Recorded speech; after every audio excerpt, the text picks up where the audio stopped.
Hey guys, Gareth97 again. This time with a review of the 144th scale high-grade Universal Century Zaku 2 High Mobility Type R2 Johnny Ridden version. And that is one hell of a name for a mobile suit. And such a badass mobile suit it is. And for the colors we have overall a very nice red for pretty much the entire mobile suit. We have some extremely dark brown highlights here on the chest, the feet and various other parts, and really it's brown, but it might just as well be black. And then we have gray for the joints and various other bits and pieces. We also get black for the hoses here, and then we're also getting a very dark gray for the accessories. So that's all for colors. Then for oh yeah, of course one more color included. The very nice dark yellow kind of orangey spikes here on the shoulder, which do look extremely nice. Then onto the stickers, and we get about the same amount as for the Master Grade 2.0. We get one for the eye camera, and then we get one nice round one on each side of the elbow. And then finally for the mobile suit itself, we get the red one on the backpack. And the final sticker goes onto the giant bazooka. A nice pink one for the scope. Unfortunately, underneath is just a plain black piece, which is a disappointment. Then for marking stickers, we get a lot more. But the irony is that the manual actually only wanted to apply a fraction of the stickers that are included. I mean, these were the ones well, actually, the irony is that these stickers are once again almost identical to the one that to the ones that you get with the Master Grade 2.0. So what you want to do is grab the manual of the 2.0 or get it from the web somewhere and use that as a guide as to where to apply your stickers. Because the manual only wants you to apply like the red Blitz sticker, even though he's now called the Crimson Lightning. This one, the whites here, the yellow there. And then his unicorn sticker on his left arm, showing his love for Cassilia. Then the red dots on his feet. And that's about all they want you to apply, not the marking stickers here, there. Even though they're obviously meant for that, because when you look at the Master Grade 2.0, well, don't those look eerily familiar? So essentially they're giving you the exact amount of stickers to decal them up like the Master Grade 2.0. They're just not telling you to do so, which seems a bit odd. But hey, at least they're giving us all the stickers, so if you love Master Grade like decals, go wild. Up next is the articulation. Head goes up a little bit, down a little bit forwards and backwards. Chicken movement, of course, rotates around all the way, and so on a ball will also wiggle around a little bit. Then the eye camera, you don't have to remove the scalp to move it because the eye is actually molded in. So you just have to grab a toothpick and you can poke the eye to move it around. And that's as far to the left as it's gonna go. So the eye doesn't really have a lot of movement, but I guess you can just move the head if you want to look behind you. There we go. And then the arms will rotate around all the way, go forwards on a hinge here, and then because they're on a ball joint, they give you a little bit extra forwards movement. Also backwards quite nicely. Then they go up about that far on the ball joint, and then when you move the shield out of the way, which is also on a ball joint, so we'll wiggle around a little bit, and it goes out nicely like so. Then rotates around below the shoulder, bends at one joint only. The hands will wiggle around, turn around, and do everything a ball joint does. Do have to say that the hands seem to be very loose in their ball joints, so you might want to use some super glue to strengthen those ball joints. Then the waist, and for a Zaku, this is some really nice articulation.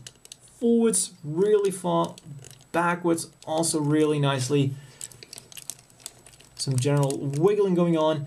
And even a little bit side to side. And let's be honest, for a high-grade Zaku, or any Zaku at all, that's probably as much as you're going to get, because these hoses, of course, really get in the way. Then front skirts go forward, legs go forward about that far, backwards significantly less, go out all the way like that, which is really good. Then they rotate around.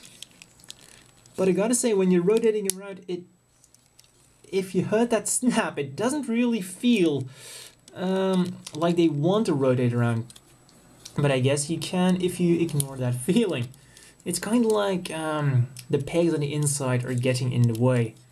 And then we get an extra joint here, which gives them a little bit forwards and backwards swiveling, and also a peg, well, a hole if you want to connect into an action base. Then the knees, they're double jointed, but this is probably the most disappointing part of the entire kit. Well, they don't really move around a lot. And I would have said that this is no big deal if I hadn't seen the Victory Gundam, which has a similar big protrusion on the behind of his leg. But he seemed to manage pretty damn good. One thing I really like though on the knee is that you have some armor separation going on up there. So really nice attention to detail there. Then the feet will go side to side. Go forwards only about that far. So it doesn't really have the crazy Zaku joint, but it's still on a hinge at the top and a ball joint in the bottom, so you can still get all the articulation you'd want. And backwards about that far. And rotates around a little bit. So then articulation obviously isn't the strongest point of this model. But the question then is, what is the strongest part of this model? And well, we're getting to that, the accessories. Immediately gonna start off with the main event of this kit, the giant bazooka, Johnny Ridden's trademark weapon.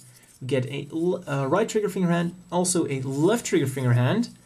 And the cool thing is that even though this is an exact remold of the Dom's giant bazooka, as you can see here, this, well, they actually give you an other handlebar, because this here is for the normal one. You actually get this, and this is one with a peg in it, so it will slot into the hands. But if you still want, I don't know, if you want to give the giant bazooka to another mobile suit that doesn't have peg hands, well, you can just put this in there and you can give it to another mobile suit.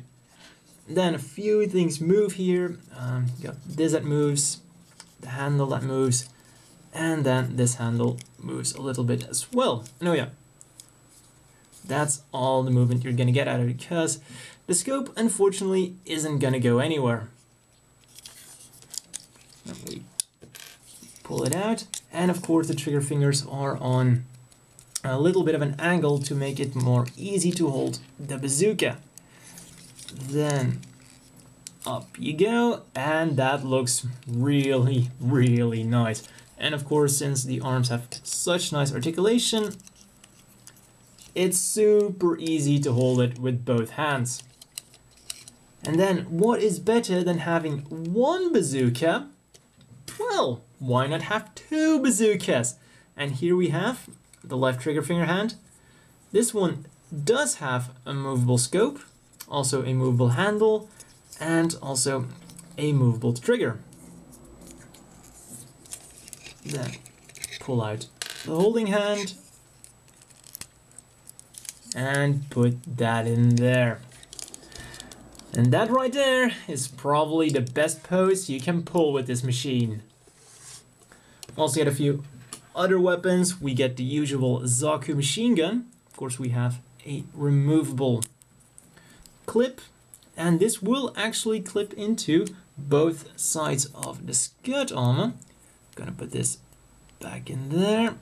We have a movable scope, movable handle, and just like the giant bazooka and the Zaku bazooka, it also has pegs on both sides of the handle, allowing it to be held perfectly in both right hand and left hand. And then we're also getting a spare clip, which is identical to this one, so both of these can be stored on the side skirts or can be used on the machine gun in case you would lose one of them. Let's put this to the side and attach this one to the side, so it just clips on there. And under normal circumstances shouldn't fall off. Then what Zaku would be a Zaku without a heat hawk, and what Zaku would be a Zaku without a heat hawk that cannot be held in the hands. This one is kinda, sometimes it wants to say, sometimes it wants to stay, but other times it doesn't. So it really depends on luck. As you can see now, it's kind of holding it, but other times it just falls through. So it's really a bit hit or miss with these heat hawks. The age-old Zaku problem has returned. Let's get this out there. And then we have a clip here, so it mounts onto either the side skirts, and it looks like Bandai kind of knew that, well, people don't want to use a heat hawk, so we're not just going to give you one place to store the heat hawk, we're going to give you a second place to store the heat hawk. And this is also the accessory that will allow you to store every single weapon. Even the two bazookas, even the machine gun. What you have to do is slide this on there. Goes onto the shield armor, then detach it. The giant bazooka simply clips on there. Then the Zaku bazooka has a hole here, and there's a peg on there, so you simply collapse the handle and make sure that that's out of the way. Put it in there. That's already starting to look pretty damn heavy. Then the heat hog goes on there, just clips on there, and then another peg here, and the machine gun has a peg on this side, pretty well hidden. And then you simply clip that in there, and then you got yourself an extremely heavy right arm. But it seems like it's no problem at all for the Zaku, so really some props for that. The arm doesn't fall down even after all that weight is on it. So that is pretty damn amazing. And yeah, imagine these are fire linked. Well, he can fire two bazookas at the same time and even fire the Zaku machine gun. Actually, yeah, that would be pretty damn awesome if those things were fire linked. And these are still not all the accessories. We're getting one more left hand, which is just a solid holding hand.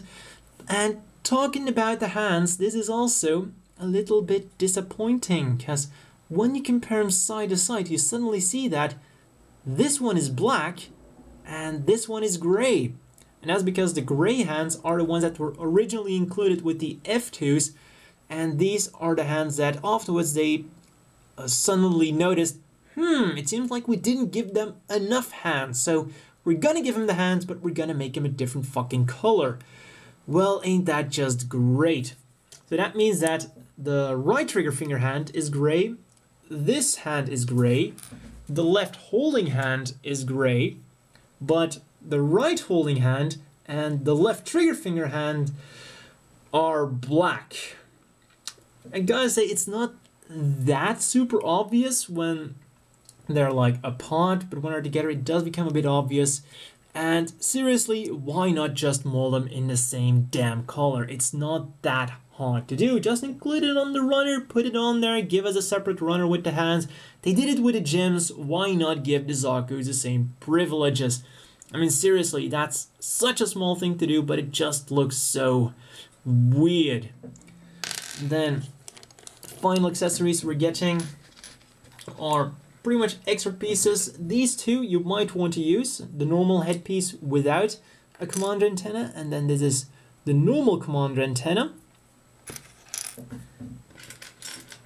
And then extra pieces which are left over. We have these red ones for the arm, so you could make yourself a completely red arm if you prefer it that way. And we're also getting extra shoulder armor with red spikes.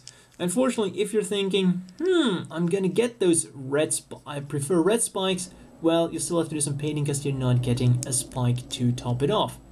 Now I'm suddenly wondering, will the yellow spike go on there? Probably not, but let's see what it gives. Nope.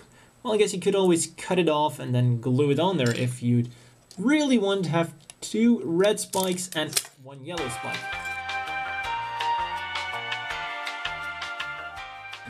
And now some food for thought for people who want to take this absolutely over the top. You can actually put the shoulder armor instead of the spike armor here. So, if you want to give, well, Johnny Ridden an extremely big arsenal of weapons, well, you can change this, get full weapons on the right side, full weapons on the right side, and then still have him hold those 2 bazookas. So if you want to go crazy, go right ahead.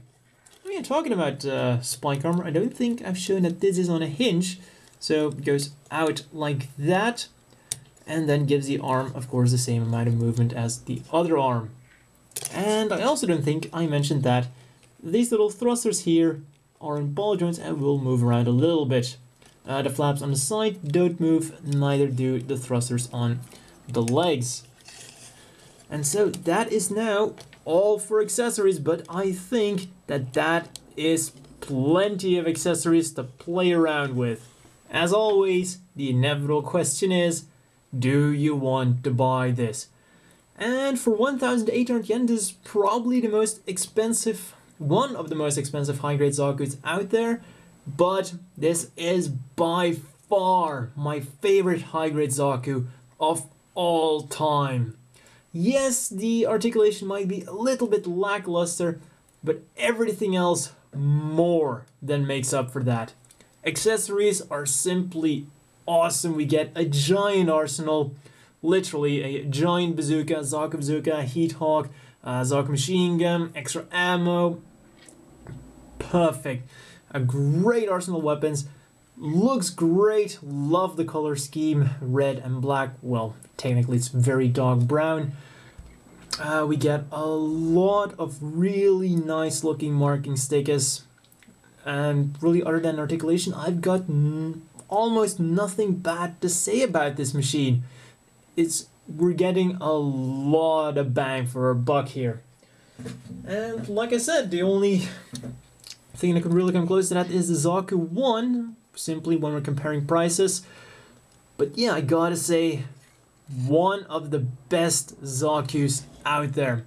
And it's also very comparable to the Master Grade, I'd have to say. But even though it's great for a high grade, it unfortunately still can't beat the Master Grade. But hey, it's still a high grade for a reason. So let's put the Master Grade out of the way and compare him with other high grades. Here is next to the Black TriStar version. Of course, they are extremely similar, but still, the Black TriStar's version, they don't come with the giant bazooka, because they had to borrow one from the Dom. Then, the Zaku 1, and let's have some evolution line. Here's the Zaku 1, the Zaku 2 F2, well technically that one should go there. We have the normal Zaku 2, which, well, doesn't look nearly as badass as the Zaku 2s from Kotoki's design. And then we have the humongous Zaku 3. Still, I'd have to say that the high mobility type even beats the Zaku 3. Then here's next to the HGUC, which according to the manual of the Master Grade, the legs are the legs of the high mobility type are to apparently influence the legs of the HGUC, kind of because of the way they shield their thrusters or something like that. And then finally, here is next to the Gym Sniper 2. And that's all for this review of this fantastic model kit, and see you guys next time.